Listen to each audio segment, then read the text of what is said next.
everyone, welcome to Urja Spoken English class. Today we are going to learn the next session, that is this. THIS, this. Okay, this या शब्दाचा तुम्हाला एकदम साध्या सोप्यात अर्थ सांगायचं गेलं तर this म्हणजे हा, ही, हे. लक्षात येते? हा, ही, हे.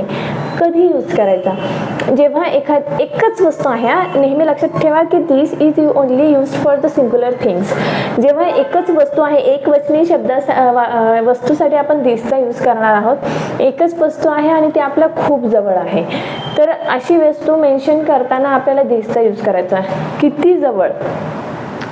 किती जवळ हवे? जर सपोज मी असे माझे दोन्ही हात जर असे लांबवले आणि माझा हात त्या वस्तूपर्यंत इझिली टच होतोय, इतकी जवळ मला ती हवी. ओके, जर मी असा हात केला आणि जर ती माझ्या हाताला लागलीच नाही तर ते मी दिस मध्ये यूज करणार नाही. ओके, फॉर एक्झाम्पल मला असं म्हणायचं आहे का, ही वही आहे का? ही वही आहे, ही वही माझ्या खूप जवळ आहे ना. माझा हाताचा स्पर्शही तिला होतो आहे, माझ्या एकदम हाताची आहे, ती हाताजवळ आहे ना. सो ही वही आहे. This is a notebook. So आता सांगितलं की मी दिस हा नेहमी सिंग्युलरसाठी यूज करायचा. So please don't forget to use a in your sentence. का?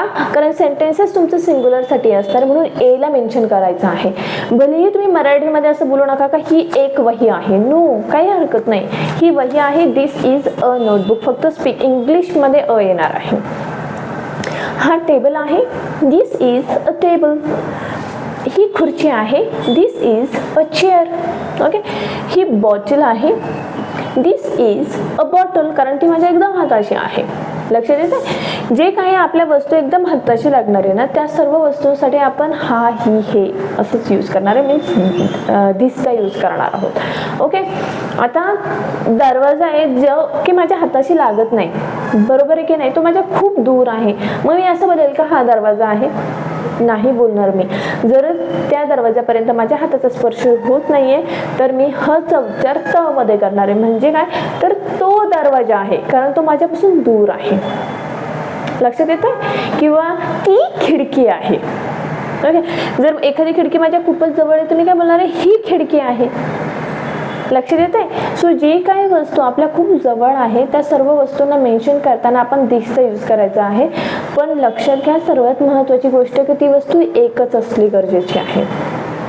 ओके, सो माझ्या जवळ जर एखादा मोबाईल आहे आणि तो एकच आहे तर काय बोलणार मी? हा मोबाईल आहे.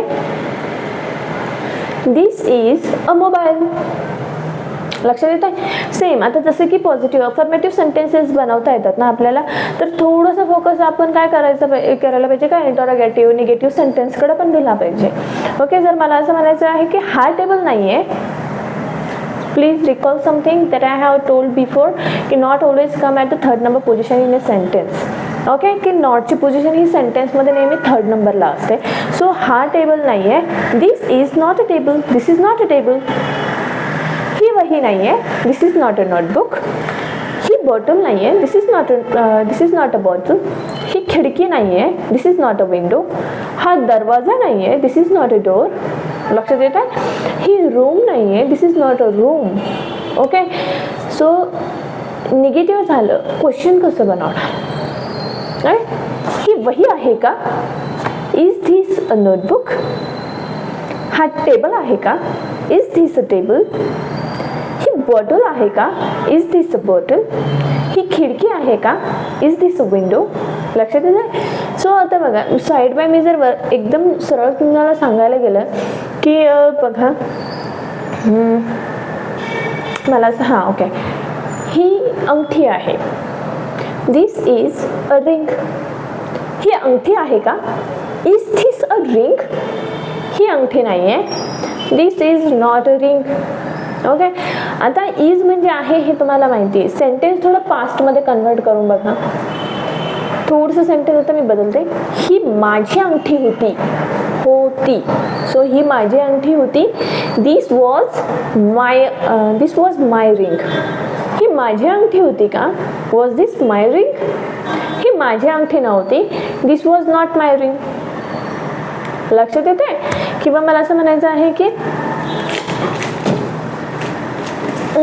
बॉक्स आहे, हा एक बॉक्स आहे, हा तुझा बॉक्स होता. दिस वॉज युअर बॉक्स, हा तुझा बॉक्स होता का? वॉज दिस युअर बॉक्स, हा तुझा बॉक्स नव्हता. दिस वॉज नॉट युअर बॉक्स. लक्षात येत आहे? सो लक्षात घ्या, एकच वस्तू पाहिजे, मग तुम्ही ती प्रेझेंटमध्ये असो किंवा पास्टमध्ये असो, सो काही फरक पडत नाही आहे. होता होतीसाठी तुम्हाला तर मी ऑलरेडी सांगितलं आहे की होता होती असेल तर वॉज यूज करा, आणि आहे म्हटलं की इज यूज करा. वेअर आणि आर नाही येणारे, कारण ते प्लुरल आहेत ना, आणि आपण शिकतो आहे दिस. दिसमध्ये तर फक्त सिंग्युलर वस्तू आपल्याला गोष्टी थिंग्स ॲड करायच्या आहेत. सो दिस इज असते म्हणजे हे आहे, किंवा दिस वॉज किंवा हे होते असंच असणार आहे. विल बी ही येऊ शकतं फ्युचरमध्ये, की सपोज मला असं म्हणायचं आहे की ही तुझी नोटबुक असेल. This will be your notebook, this will be your notebook. ही तुझी वही असेल का? Will this be your notebook. ही तुझी नोटबुक नसेल, this will not be your notebook. आता विल बी मध्ये काय करतोय, फक्त दिस आणि विलचीच पोझिशन आपण चेंज केली, बीला ॲज इट इज ठेवलेला आहे. ओके, आणि निगेटिव्हमध्ये विल बीला सेपरेट व्हावं लागलं आहे आणि नॉट त्यांच्यामध्ये येऊन बसला आहे. So this will not be your notebook. Okay, so समजतोय दिस कसा यूज करायचा आहे. एकच वस्तू आहे आणि फार जवळ आहे. तर किती जवळ? आपल्या 2 हात जर लांब केले, आपला हाताचा स्पर्श त्या वस्तूपर्यंत झाला, खूप झालं, ते तितकंच जवळ आपल्याला पाहिजे. आपला हात लांब केला आणि आपल्या हाताचा स्पर्श त्या वस्तूला झाला नाही तर ते दिसमध्ये मोडत नाही, भले ते सिंग्युलर असलं तरीही नाही. लक्षात येत आहे? सो याचेही तुम्हाला 10 सेंटेन्सेस बनवायचे आहे. जसं की आपला क्लास हा मराठी आणि इंग्लिश दोन्ही पण मिक्स करून मी तुम्हाला शिकवते आहे. सो सेंटेन्सेस तुम्ही आधी मराठी लिहायचं आणि please try to convert as it is in English. Okay, ही काही परफेक्ट मेथड नाही आहे, पण जर आपल्याला सुरुवातच करायची असेल तर याच्याशिवाय दुसरा ऑप्शन पण नाही आहे. Okay, so please don't forget to complete your homework. Bye bye, see you.